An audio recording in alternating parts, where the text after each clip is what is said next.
Hi, I'm Sean Vanneman, I'm Harrison Pink. and this is the third Playing Dead Q&A. Got So, some questions? I have a question for you. I think you're going to like this one. Can't wait.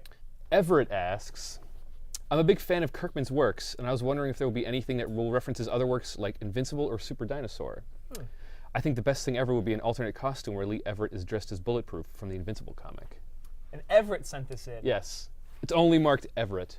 Huh. A veiled attempt of our main character to ask for a new costume, apparently. He does not like what he's wearing, If apparently. you don't know, Lee Everett is the name of the protagonist of the game. There is a reference to Kirkman's other works in the game at one point, so keep an ear out for that.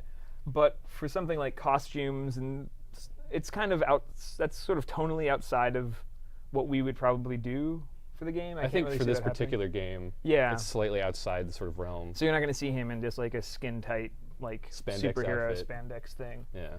Although, who's to say where the story could take us? The internet gets to decide. Yeah.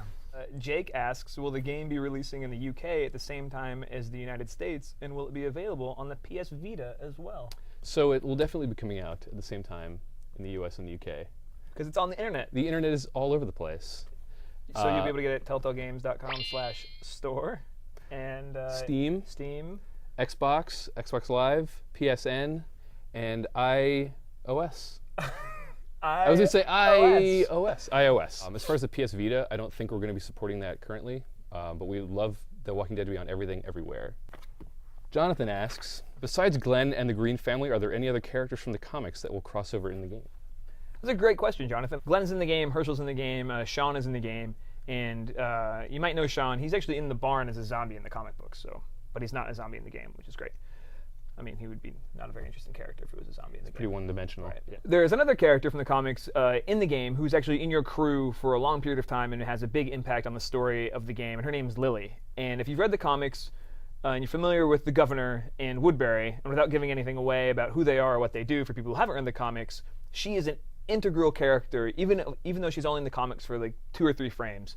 But she does something that's nuts, and we thought that was really interesting, and we're wondering what sort of regular person could end up in the place she ends up in the comics. So we pitched Kirkman bringing her into the story, telling sort of her origin over the first days of the apocalypse in the first 6 months. He was super excited, so she made it into the game, and we're stoked to tell her story. Definitely.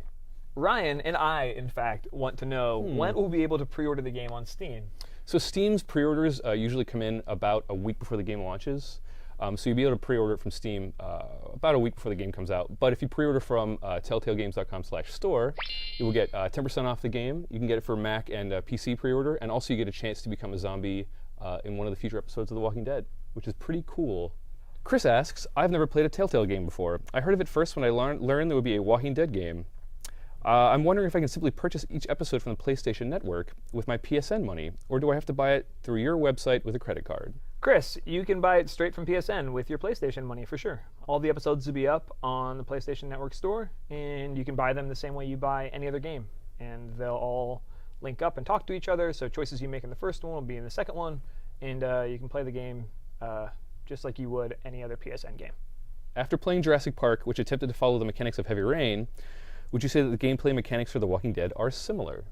I wouldn't say they were similar. They're a little different. The way we kind of do games here, the teams sort of leapfrog each other. So we were sort of in the midst of Walking Dead while Jurassic Park was being made. And the things that were important to us for this game, for this property, were a lot of world exploration and moving your character around. The dialogue system was something we really, really focused on because the comics are so communicative and there are people talking all the time. So you have things like time dialogue and really elaborate trees that don't go back to the root. So those are the things that we focused on for this game. Object interaction is more straightforward. There's a lot of sort of targeting things in action moments. The gameplay mechanics are more tied to the things you're doing, whereas something like Jurassic Park or Heavy Rain, you have a lot of sort of abstracted button sequences to perform a task. It didn't feel right for The Walking Dead, so we decided to go a little bit of a different way. We learned a lot of things from the Jurassic Park team and the tech that they built, but from the mechanics side, we wanted it to be more about exploration, character interaction, and simple manipulation. Michael asks, when a player makes a game-changing choice, will they be made aware of it, or will it be subtle so as to make the immersion more complete? That's a really good question. I think that you're going to get to be able to choose the amount of alerts and sort of announcements you get as far as the choices you make sort of affecting people in the world. When you start a new game, you will actually be asked by the game, do you want these alerts, or do you want it to just sort of be subtle and understated and just allow the game to just progress in a much more natural sort of way? So if you really want to kind of get those announcements, you can get them, or you can sort of turn them off and just sort of hope that what you've done is sort of affecting people. So. And for the players who are sort of new to Telltale games or new to games in general and just happen to be Walking Dead fans, that's just a way of us saying, do you want us to communicate with you more, or do you want to be left to your own devices? Right.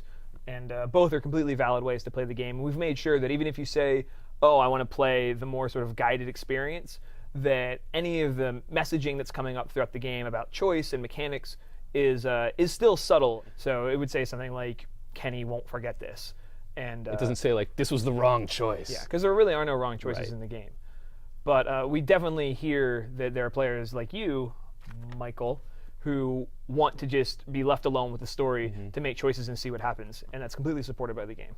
The game also supports being able to jump back in time to points in the story and re-experience things kind of the way, almost like a chapter marker feature, where you can rewind, think about the decision you just made, and experience the story again. So as opposed to having to go through the game and continually make new saves, we understand there are players who just want to keep going back and seeing what's different and exploring the options of the story. So the save structure of the game supports that completely. In the trailer, it states that Clementine's parents are held up in Savannah, Georgia. Living there and being a huge fanboy of the city, can we expect to visit one of the most... Excuse me. Try that again. Can we expect to visit one of the most haunted and historical cities in America? I really feel that the haunted aspect would really complement the zombie apocalypse. Signed, Brett, from the Savannah, Georgia Chamber of Commerce. Huh, interesting. So I did live in Savannah for a while. I really love that city a lot. And there's a reason we put Savannah in episode 1, or a reason you put Savannah in episode 1. But as far as kind of confirming or denying what cities you're going to be going to, definitely don't want to spoil the story there yet. So tune in to find out. Okay. So Ross asks, obviously the game is following the canon of the comics, but will the game be considered part of the comics canon in some way as well? Yeah, more or less. I think we're definitely canonical with the Walking Dead world. Robert Kirkman said as much, and we wrote it wanting to be. So nothing that happens in the game challenges anything that happens in the comics. They'll play nice. Yeah, it'll all play nice together. I think it's all the time we have for questions. If you guys have any more questions, email us at playingdead@telltalegames.com. Or give us a call at 707-701-DEAD. Thanks a lot, everybody. Thanks a lot. Take care.